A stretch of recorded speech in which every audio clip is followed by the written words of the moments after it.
Hello students, welcome back to my YouTube channel Class 10th Champion। Hello students, welcome back to my YouTube channel class 10 champion. आज हम लोग math का अगला lecture शुरू करने वाले हैं। ठीक है, चलिए। तो अगला क्वेश्चन दिया गया है, लिखिए कि संख्या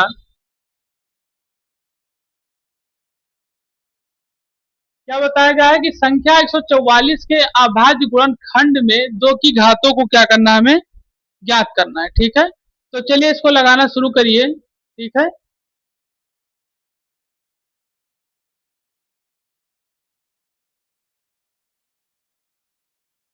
तो अब हम लोग इसको हल करेंगे, देखते हैं कैसे हल होगा। ठीक है,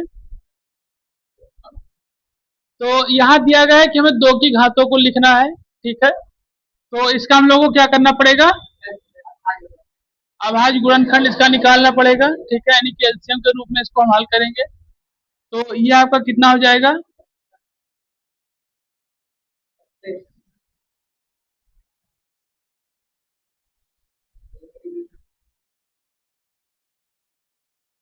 ठीक। तो यहाँ अगर देखा जाए एक तरीके से, तो गुणनखंडों को देखें तो ये 2 की पावर 4 गुणे 3 की पावर 2 है। लेकिन यहाँ पूछा गया है कि गुणनखंड में दो की घातों को ज्ञात करना है। तो दो की घातें कितनी दी गई हैं, 4। तो ये इसका आंसर कितना आएगा, आपका 4 आएगा। ठीक है, तो इसको आप नोट कर लीजिए, फिर आगे बढ़ें।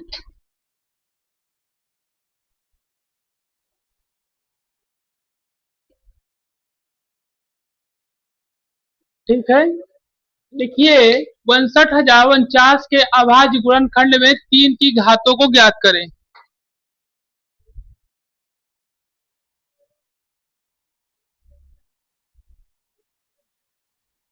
हम लोग जो इसको हल करेंगे, ठीक है,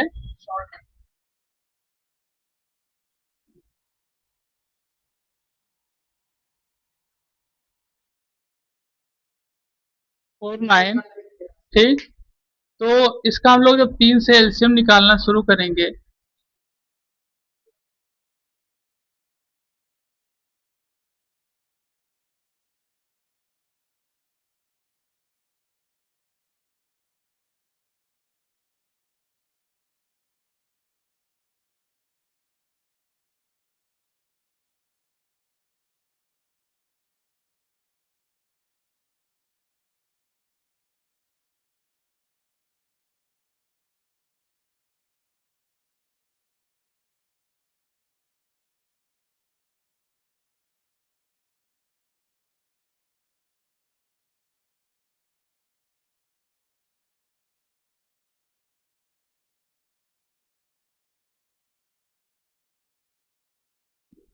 तो इसको हम लोग देखेंगे, 2 2 4 2 6 2 8 2 10।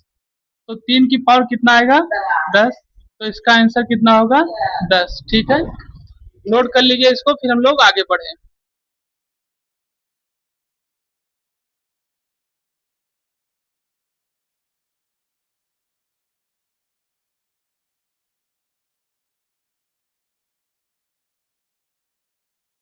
तो अब हम लोग अगला क्वेश्चन देखेंगे। ठीक है, चलिए देखिए और लगाना शुरू करिए। अगला क्वेश्चन दिया गया है आपको, लिखिए इसमें संख्या एक।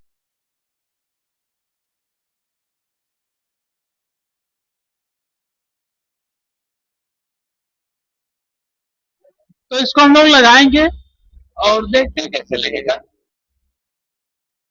ये दिया गया है 196। ठीक है, तो इसको 2 से जब काटेंगे यहाँ पर,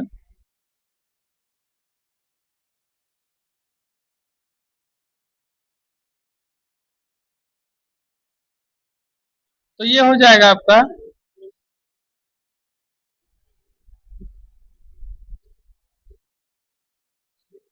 तो इसमें दिया गया क्या, घातों का योग। तो 2 प्लस 2 4 इसका आंसर आएगा। गोड़े में घातें जुड़ जाती है, लेकिन जब बेस सेम होगा तब।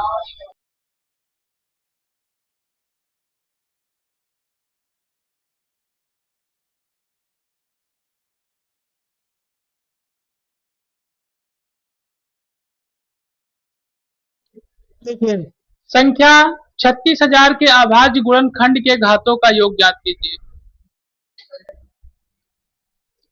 चलिए लगाइए इसको।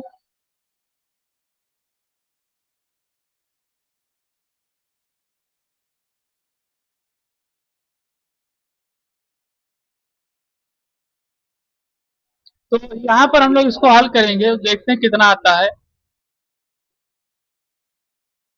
तो पहले इसको काटेंगे 2 से।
टू मल्टीप्लाई 2, 3 मल्टीप्लाई 5 मल्टीप्लाई 5 और 2 मल्टीप्लाई 2।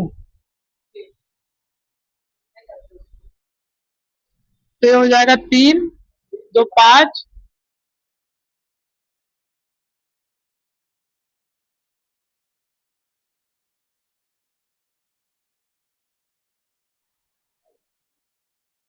हो जाएगा 10। 2 की पावर 3, 3 की पावर 2, 5 की पावर 3, 2 की पावर 2। तो हो जाएगा कितना? 10। तो इसमें घातों का योग कितना आएगा? 10 आएगा। ठीक है, तो अब इसको नोट कर लिए, फिर हम लोग आगे बढ़े।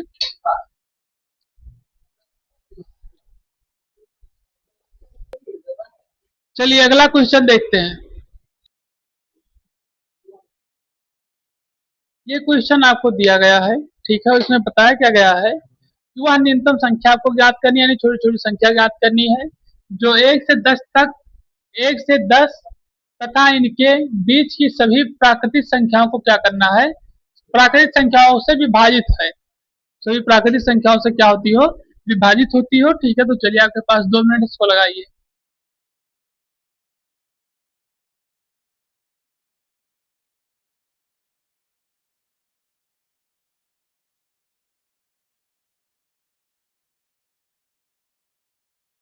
तो इस क्वेश्चन को हम लोग क्या करेंगे? लगाना शुरू करेंगे। और बताएं इसमें क्या, इसमें बताया जा रहा है आपको कि हमें न्यूनतम संख्या ज्ञात करनी है, छोटी से छोटी संख्या भी ज्ञात करनी है, जो कि 1 से, अगर हमें 2 से उस संख्या को विभाजित करना हो तो भी विभाजित हो जाए, हमें ऐसी संख्या ज्ञात करनी है। तो ऐसी संख्या ज्ञात करने के लिए हमें थोड़ा परिवर्तन करना पड़ेगा। क्या परिवर्तन करना पड़ेगा, ये हम देखेंगे। एक चीज हम लोग आपको और बता दें, ठीक है, अभी आपके जो एलसीएम एचसीएफ है वो भी पूर्णतः खत्म नहीं हुए हैं। ठीक है, एलसीएम एचसीएफ में आपने देखा होगा कई सारे क्वेश्चन ऐसे आते हैं कि एक स्कूल में इतनी घंटियां इतने समय पर बजती हैं, तो वो घंटियां लगातार एक समय पर कब बजेंगी, जैसे सब सारे क्वेश्चन भी एलसीएम एचसीएफ में आते हैं। ठीक है, तो सारे क्वेश्चन भी आपके लगवाए जाएंगे, बताए जाएंगे। ठीक है, चलिए, जो कि आपके यहाँ के लिए भी और पॉलिटेक्निक के लिए भी बहुत ही महत्वपूर्ण रहेगा वो। ठीक है, तो ये ध्यान रखें। चैनल को लाइक करें, शेयर करें, सब्सक्राइब और फॉलो करें।